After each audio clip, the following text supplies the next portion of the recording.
जय हिंद, नमस्कार साथियों। स्वागत है आप सभी का आपके अपने YouTube चैनल विद्यालोक पर। साथियों, आज हम अपने विद्यालोक चैनल पर हमारे पढ़ाए हुए बच्चों के सफलता के बारे में, उनकी जर्नी के बारे में आपको बताने वाले हैं और आज का ये सेशन उसी पर होगा। आज हमारे साथ एक भाई हैं जो फाइनली MP पुलिस में सेलेक्ट हैं। अभी जस्ट जो रिजल्ट आया उसके फाइनल लिस्ट में इनका नाम आया है और फाइनली ये सिलेक्ट हो गए हैं। आज हम इनसे जानेंगे इनकी जर्नी कैसी रही है, कैसा इनका समय बीता है, जब डाउन आता है तो उस डाउन समय में इनने कैसे अपने आप को मैनेज करके रखा है। आज इन सब चीजों के बारे में जानते हैं। तो चलिए देखते हैं आज के पूरे वीडियो को और जानते हैं सब कुछ। ठीक है भाई, तो सबसे पहले भाई अपना परिचय देंगे, कहाँ से हैं और किस गांव से हैं, किस डिस्ट्रिक्ट से हैं, सारी चीजों को बताने वाले हैं। नमस्कार, मेरा नाम निर्मल यादव है। मेरे पिताजी का नाम जगत सिंह यादव है। मैं मध्य प्रदेश के निवाड़ी जिले के ग्राम नौरा का निवासी हूँ। और भाई मध्य प्रदेश के एक जिला पड़ता है निवाड़ी और निवाड़ी जिले में एक गांव आता है नौरा। उस गांव से भाई ने MP पुलिस के जो 2023 की जो वैकेंसी आई थी उसमें फाइनली रूप से सिलेक्शन पाया है। और अब हम जानेंगे कि इनकी जर्नी जो रही है, ये जर्नी किस तरीके से रही है, किस तरीके से कितने संघर्षों के साथ इन्होंने सिलेक्शन लिया है, क्या क्या अप्स और क्या क्या डाउन आए हैं जो हर एक विद्यार्थी के जीवन में आते हैं। उन सब चीजों के बारे में हम जानेंगे। ठीक है, तो बताएं भाई कैसा रहा सफर अभी तक का, कितने संघर्ष आपने झेले। संघर्ष का तो ऐसा है कि 2023 में आई थी ये वैकेंसी। ठीक है, हमने सर जी के पास आए, हमने कोचिंग ज्वाइन की। सर जी, जब फॉर्म डल गया था तो मात्र 40 दिन बचे थे पेपर के लिए। तो सर जी लोगों ने बताया कि देखो 40 दिन बचे हैं, काफ़ी संघर्ष रहेगा और तुम लोग जैसा हम लोग पढ़ाएंगे वैसा आप लोगों को पढ़ना है और संघर्ष साथ में करते जाना है। तो 40 दिन हम लोगों का अच्छा खासा अच्छी खासी पढ़ाई चली। अब फिर एग्ज़ाम दिया सर। हाँ भाई, भाई जैसे बता रहा है कि 40 दिन मात्र बचे हुए थे, उस 40 दिन में भाई को पूरा संघर्ष करना था। और ये जब हमारे पास आए तो हम लोगों ने रणनीति बनाई, सब लोगों ने मिलकर हमने कहा ये संघर्ष केवल हमारा नहीं है, ये संघर्ष हम सबका है। आपके साथ बस हम केवल मार्गदर्शक बन के बने रहेंगे, बाकी मेहनत तो आपको ही करनी है। और भाई के लिए फिर जो क्लासेस लगाई गई सुबह 7 बजे से और दोपहर 2 ढाई 3 बजे तक क्लासेस चली, बहुत अच्छी मेहनत करी। और सबसे बड़ी बात तो यही है कि इन भाइयों ने उसमें पूरा योगदान दिया। सुबह 7 बजे उपस्थित होना और 3 बजे अगर मैं छोड़ रहा हूँ तो 3 बजे जाना।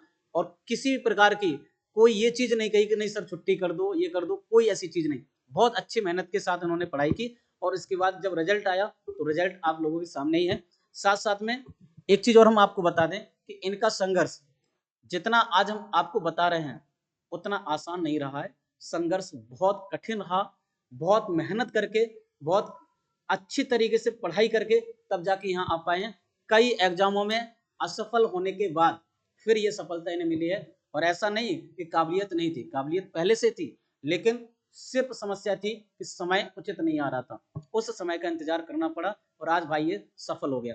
सबसे पहले तो हम इनसे ये पूछना चाह रहे हैं कि जो मैराथन क्लासेस चलती थी या सुबह 7 8 बजे से जो क्लासेस चलती थी 2 ढाई बजे तक, उसमें आपने जो सीखा है क्या उससे बेनिफिट हुआ है आपको?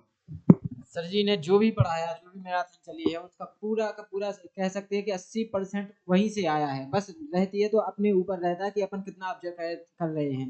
देखो क्या है कि किसी भी एग्जाम को क्लियर करने के लिए अगर आप मन में ठान लिए हैं कि हमें वैकेंसी चाहिए और मैं सिलेक्शन ले लूंगा, तो सबसे पहले जो होता है बच्चे को अपने टीचर लोगों पे पूर्ण रूप से भरोसा करना चाहिए।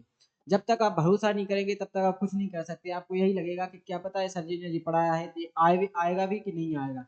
इसलिए सर जी पर पूर्ण रूप से भरोसा करें। आप जो भी वो कंटेंट देते हैं आप लोगों को, जो भी हम लोगों को दिया, बिल्कुल वैसा ही सेम टू सेम वैसा ही आता है। बस थोड़ा थोड़ा लेवल चेंज हो जाता है, थोड़ा इधर उधर हो जाता है। हाँ भाई, एक चीज और हम आपसे कहना चाह रहे हैं कि इन्होंने जब संघर्ष कर रहे थे इसके समय पे बहुत डाउन फेस को भी सामना करना पड़ा और आज ये सफल होके बैठे हैं। कई लोग जो ऐसे होते हैं जो सिर्फ यही कहते हैं कि भाई नहीं इससे नहीं हो पाएगा, आज ये भाई जो है उन सब चीजों से बढ़कर आगे चल के सफल होके आया है। अब हम बस यही कहना चाहेंगे कि ये जो हमारी समस्याएं थी, जो समस्याएं इनके सामने आई थी, उन समस्याओं से ये कैसे लड़े, बस उसको बताएं। सबसे पहले तो देखो, अब हम लोगों ने जो भी पढ़ा है, जो भी सर जी ने सिखाया है वो अच्छे से कंप्लीट करें और डेली प्रैक्टिस सेट लगाएं। जैसे डेली कोई भी चैप्टर पढ़ा दिया सर जी ने, जैसे मेंसुरेशन पढ़ा दिया, परसेंटेज पढ़ा दिया, प्रॉफिट लॉस पढ़ा दिया, तो उसका प्रैक्टिस सेट लगाएं। मतलब वीकली टेस्ट टाइप का होता है, वीकली लगाएं। डेली के जो डेली टेस्ट होते उन्हें लगाएं और उनमें एनालिसिस देखें कि मतलब कितना स्कोर बन रहा है, कितना हम कर पा रहे हैं, और अधिक से अधिक करने की कोशिश करें। जो भी गलत हो रहा है उसे सर जी से पूछें, बार बार पूछें और उसे अच्छे से सुधार करें। और ठीक है, भाई ये कहना चाह रहा है कि जो भी चीज़ें आप कर रहे हो उस चीज़ों को बेहतरीन तरीके से करें और गाइड करें कि भाई हाँ, हमें आगे और क्या चीज़ें सीखने की ज़रूरत है।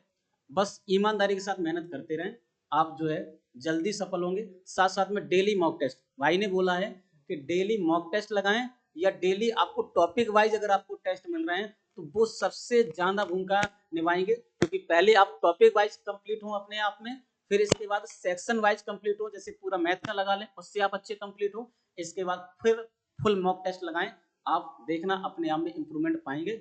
और हाँ, लास्ट में अब हम बात करते हैं जो हमारी नई भर्ती आ रही है एमपी पुलिस की, उसके बारे में हम चर्चा करते हैं कि भाई किस तरीके से हमें चीज़ों को करनी है, किस तरीके से हम सफल होंगे, उनके लिए इनकी क्या रणनीति थी उसको हम जानते हैं। ठीक है जी सर, देखो जो आने वाली वैकेंसी है लगभग 85 सौ के समथिंग वैकेंसी आ रही हैं।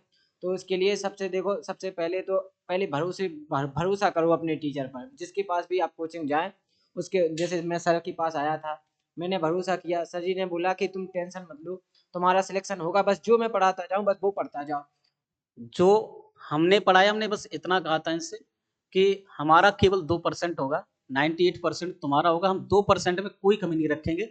40 दिन है उसको मत देखो, जो मैं पढ़ा रहा हूँ जितना मेरे पास समय है, मैंने समय की पाबंदी नहीं रखी, जितना मेरे पास समय है आप पढ़िए, बस इसके बाद जो हम पढ़ा रहे हैं उस पर विश्वास करिए, सिलेक्शन होगा, रिजल्ट आएंगे। लेकिन अगर आप अपनी मेहनत में कमी कर दोगे, जो मैं पढ़ा रहा हूँ उसको आप नहीं देखोगे, तो सिलेक्शन नहीं होगा, इस चीज को ध्यान रखना। और मैं जो अंत में ये कहना चाहें उसके बारे में और जान लेते हैं, फिर आगे बढ़ते हैं।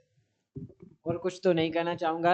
और थोड़ा बहुत जो मैं मुझे संघर्ष के लिए जिसने प्रेरित किया वो कुछ लोग थे, अब कुछ भी कह सकते हैं, वो अपने भी थे पराए भी थे, जो भी हो। तो उनके लिए सिर्फ यही कहूँगा कि किसी अपने ने कहा था कि तुम हुनर नहीं है तुम में, किसी अपने ने कहा था कि हुनर नहीं है तुम में, और गैरों से भी कहलवा दिया कि होनहार हो तुम, और इतनी शिद्दत से दिल तोड़ा तुमने कि आज मेरी कामयाबी के जिम्मेदार हो तुम। बहुत बड़े, बहुत बड़े। मतलब पंक्तियों में उसने अपना सब कुछ बयां कर दिया कि क्या क्या नहीं झेला है। और सबसे पहले तो हम बात करते हैं कि इनके जो माँ बाप हैं उनने भी झेला है, केवल इनने नहीं, इनके माँ बाप ने भी वो सारी चीजों को झेला है, संघर्ष को जिया है, और आज जाके ये सफल हुए हैं। और इनकी कामयाबी से हमें कुछ सीखना चाहिए, इनकी कामयाबी से हमें ये चीज सीखनी चाहिए कि किस तरीके से संघर्ष करके हम सफल होते हैं। और ये संघर्ष का ये सफल होने का जो पूरा रास्ता है जो इन्होंने बताया, इसको फॉलो करके आप भी सफल हो सकते हैं। हमें मोटिवेशन कहीं और से नहीं लेना है, मोटिवेशन हमें यहीं से मिलता है, ऐसे भाइयों से मिलता है। और हम चाहेंगे कि आप ऐसे भाइयों को फॉलो करें जो इन लोगों ने बताया है, इसको फॉलो करके आप आगे बढ़ें और निश्चित तौर पर आप सफल होंगे, क्योंकि इनने जो जिंदगी जी है इसको ये बिल्कुल नेचुरल तरीके से बताते हैं। और अगर इनने संघर्ष किया है तो वो संघर्ष हो सकता है आप भी कर रहे हो, और अगर आप इस तरीके से चीजों को करेंगे तो आप जरूर सफल होंगे। बाकी बहुत बहुत शुभकामनाएं आपको आगे की जर्नी के लिए। धन्यवाद।